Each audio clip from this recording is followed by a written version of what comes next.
How you doing today? Do me a favor if you're hearing this, let me know how the audio is going, as I've lost the headsets and actually went out and bought I don't know, an external mic that you plug into your iPhone. So again, this is the first time using it, so let me know what you think. Just leave a comment below. I'm still trying to figure out all the setup and all of that, but we will just assume it's good for now and see where we go.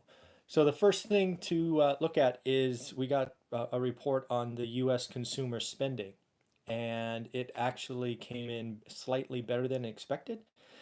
But what's really important about this particular number is it was for July.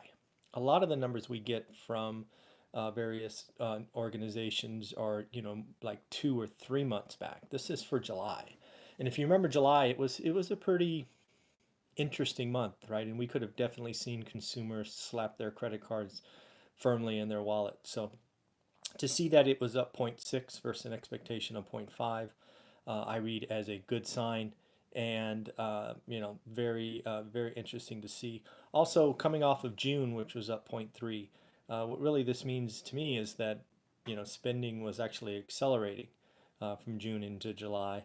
Savings was down, which you would expect, right? If you're spending more, savings goes down, and income was actually up slightly, which is interesting. So, again, why do we track this?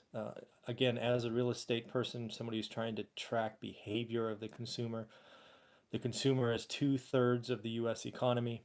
So trying to figure out where that fickle individual consumers are going is something I've been trying to do for 20 years. So that's why we look at it. That's why we follow it.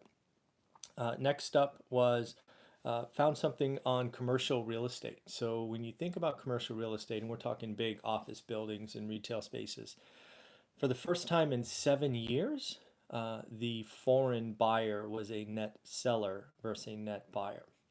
1 quarter blip, it always could just be one deal or one thing. Um, so we can just keep rolling on. Yeah, I think that we can keep rolling on. I got a question, so I always take those when I can. So I got a question. Do I think we can keep rolling on without a recession? And it's all about consumer confidence for me, right? If if what we're seeing the latest in the trade where both parties, for example, are going to kind of play nice and try to figure it out, or at worst, not escalated anymore, and that drama goes to the background, yeah, I think we can get through. Um, what concerns me though is, we work in a world of, I don't know if it's partnership or just our economies are so interrelated, and to see that Europe is struggling, Asia is starting to show some signs of struggling. I think it's possible that we could get just caught up in the world, um, a worldwide recession. And to think that, you know, to say that is interesting, right? If you asked me that question a month ago, I was all but certain a recession was around the corner, like Q4, Q1 kind of thing, because I just saw the negative headlines really starting to scare the consumer. Um, but if we can stay away from that, it's possible we get out. I think a recession is all but certain at some point. We're 10 or 11 years into a growth, and and recessions aren't necessarily a bad thing. You got to flush out the system once in a while. So, um, if a gun to head, betting today, wow, yeah, I think it's possible, right? This consumer spending number for July was better than I expected for sure. So it's very possible that we could go through all of 2020 without a recession, but it's going to be close. So that's where I'm at in this one. So back to the commercial real estate. First time in 7 years, the overseas buyers was a net seller versus a net buyer. It's interesting, right? One point again doesn't really shock me, and plus the China sort of slamming the brakes on capital outflow, I'm guessing had a big impact on this. So it's probably not a shocking statistic. Um, but again, it's something to watch and see if the trend continues. Um, when you look at the trade war, and then you try to take the trade war and connect it with consumer spending, that's where so when you really step back and see where it has impacted already, there's really only two spots. Business investment has been down, right? There's no question that businesses are slowing their investments down as they're just not sure what the future holds. The good news about that is that can turn around in a minute. They could suddenly feel better about themselves and investing goes back. The other one, that was manufacturing. Manufacturing is down, and that could have a long pole in all of this. But if that's where this kind of stays, and we work something out in the next year, we could get through this. I also think it's pretty clear that China is motivated to kind of address its own economy.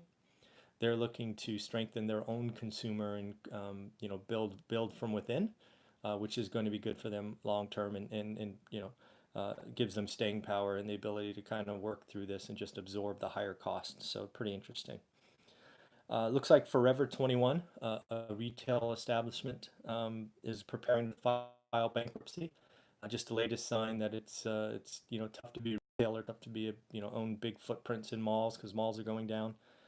So again, it looks like it's preparing for bankruptcy. Might come after market today or sometime over the weekend. So watch for that. Not really sure what that means, but probably means store closings and things of that nature. Looks like Banana Republic has decided to join the clothing rental craze, according to the article, which I thought was interesting. I didn't even know that was a thing, honestly, renting clothes. I guess it makes sense for high-end stores. I never would consider Banana Republic a high-end store, but I thought that was pretty interesting. So, we'll see where that goes. And then again, at the end of the day, the last one is some stories about the Hamptons. I get this a lot from folks. What do you think's going on in real estate? And I've always said the high end of the market's in trouble, and sometimes people don't believe what I'm saying. So let me just give you an example of what's going on in the Hamptons. Now this is the high end of the high end, so I get it, but it's an example that I wanted to put out there. All right, they're seeing 15 months of inventory and just numbers that are very different from the traditional market. But one listing comes to bear that was on the market 11 months. It was listed for 37. Actually, real quick. Hey, Troy, how do I sound? I'm using this new microphone instead of the headphones, so let me know how I sound. But back to the Hamptons.